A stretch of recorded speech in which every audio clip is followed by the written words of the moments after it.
Assalamualaikum warahmatullahi wabarakatuh. Waalaikumsalam warahmatullahi wabarakatuh. Selamat siang. Siang dulu. Apa kabar kalian hari ini? Baik.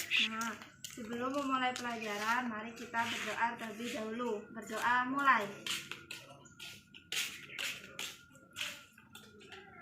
Berdoa selesai.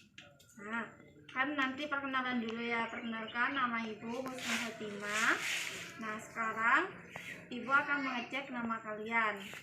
Yang pertama, Serina Lutfian. hadir, Hadir.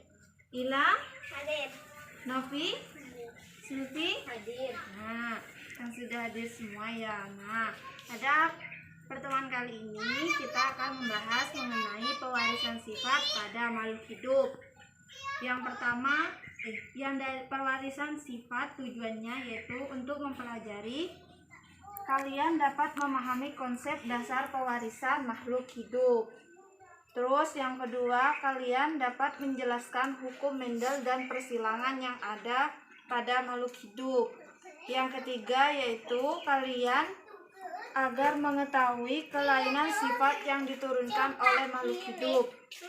Yang terakhir yaitu mengetahui pemuliaan pada makhluk hidup. Iya.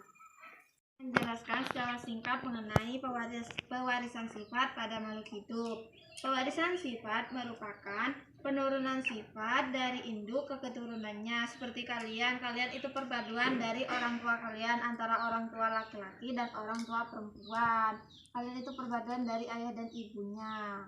Nah, dalam pewarisan sifat ini terdapat dua hukum Mendel, yaitu hukum 1 Mendel dan hukum 2 Mendel. Hukum 1 Mendel atau disebut juga hukum segregasi berpendapat bahwa pada pembentukan gamet menjadi segregasi atau pemisahan alela secara bebas dari diploid menjadi haploid. Kalau diploid itu 2, sedangkan haploid itu 1. Nah, yang kedua yaitu hukum 2 Mendel atau disebut juga hukum asortasi.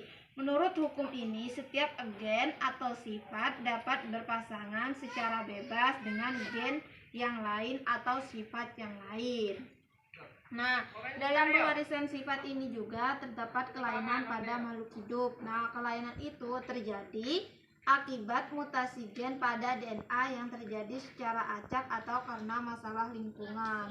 Kalau terjadi kan biasanya ada dari teman kalian atau siapa gitu.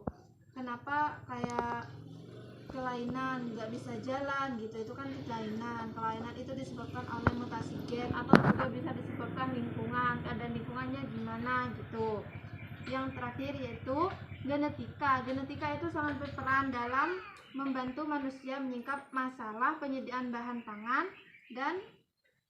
pangan seperti penerapan genetika memungkinkan manusia merakit bibit unggul pada bidang pertanian dan peternakan. Nah, di sini kan biasanya kalau musim padinya bisa jadi bagus, itu diakibat itu merupakan genetika yang perakitan manusia. Nah, di sini Ibu akan kalian berkelompok dulu. Silvi sama Novi, sedangkan Serin sama Ila.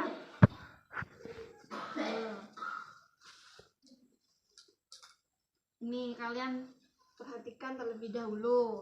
Isi dahulu nama kelompoknya. Anggotanya siapa saja.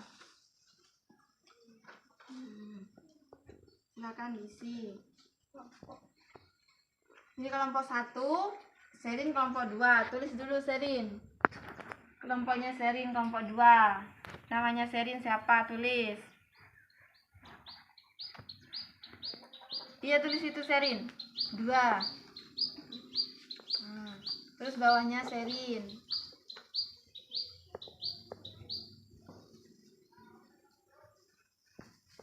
Sudah ya. Kalian perhatikan itu kan ada gambar tomat ya, tapi itu merupakan hasil dari pemuliaan pada tanaman. Itu ada gambar, yang pertama gambar buah, yang kedua itu gambar hewan, gambar ayam ya. Nah, yang pertama itu merupakan pemuliaan dengan varietas hibrida, di mana di situ ada lemon dan tomat yang disilangkan akan menjadi lemato. Sedangkan pada pemuliaan hewan yaitu dengan inseminasi buatan yaitu pada hewan. Di situ ada gambarnya ayam. Itu merupakan dari inseminasi buatan. Nah, coba kalian perhatikan pertanyaan yang di bawah. Yang bawah pertanyaan. Ayo Serin baca Serin. Yang keras suaranya.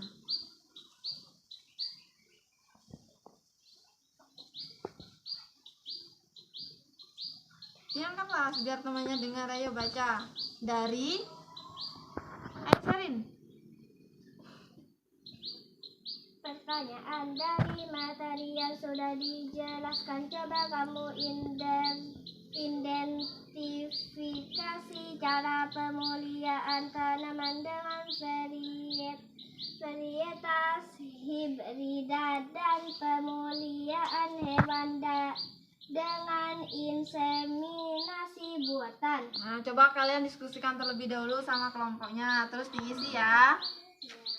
Sudah. Ayo silakan salah satu dari kelompoknya yang mau menjelaskan.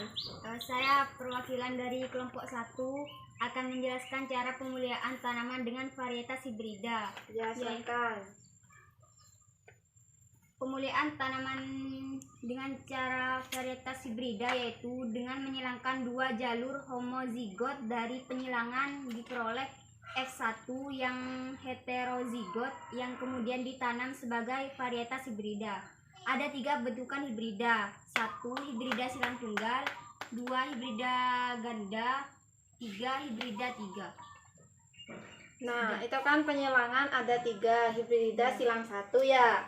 Terus hibrida silang 2 atau silang ganda. Yang ketiga hibrida silang 3. Terima kasih Mbak Silvi. Ya. Oke. Nah, kalian kan sudah melakukan diskusi ya sama kelompoknya. Sekarang kalian lakukan pengamatan pada lingkungan sekitar kalian. Nah, ini kan Ibu kasih. Ini lagi. Ini buat keterampilannya, nilai keterampilan kalian.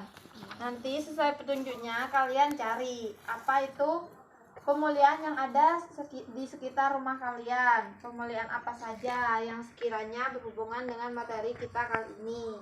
Nah, dari situ kan sudah dijelaskan. Nanti setelah hasilnya kalian buat dalam bentuk poster ya. Sudah ada kan? Nanti kalian bentuk buat poster. Setelah itu kalian nanti kasih tahu ke ibu hasilnya bagaimana. Kalau ada kesulitan kalian bisa tanyakan ke ibu ya. Ya udah, kerjakan ya. Ayo silakan cari pengamatan dulu. Sudah. Apa yang kalian dapatkan? Kelompok 1 menemukan pemulihan tanaman bunga mawar, Bu. Gimana bunga mawarnya yang kalian dapat? Hasil pemuliaan pada bunga mawar berupa warna bunga mawar yang bervariasi. Oh, itu dari kelompok 1. Sekarang kelompok 2 menemukan apa kelompok 2? Pemulihan semangka tanpa biji. Semangka tanpa biji. Gimana itu? Buah semangka tanpa biji merupakan buah hasil mutasi yang disebabkan oleh mutagen kimia berupa kolkisin. Oh, baik. Terima kasih sudah melakukan pengamatannya. Itu yang kalian tahu dan yang kalian temui dari lingkungan sekitar. Nah, apakah kalian sudah paham mengenai materi pewarisan sifat? Paham. Nah, sebelum kita menutup pelajaran pada kali ini, mari berdoa terlebih dahulu.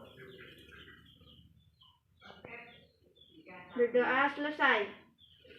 Terima kasih anak-anak. Assalamualaikum warahmatullahi wabarakatuh. Waalaikumsalam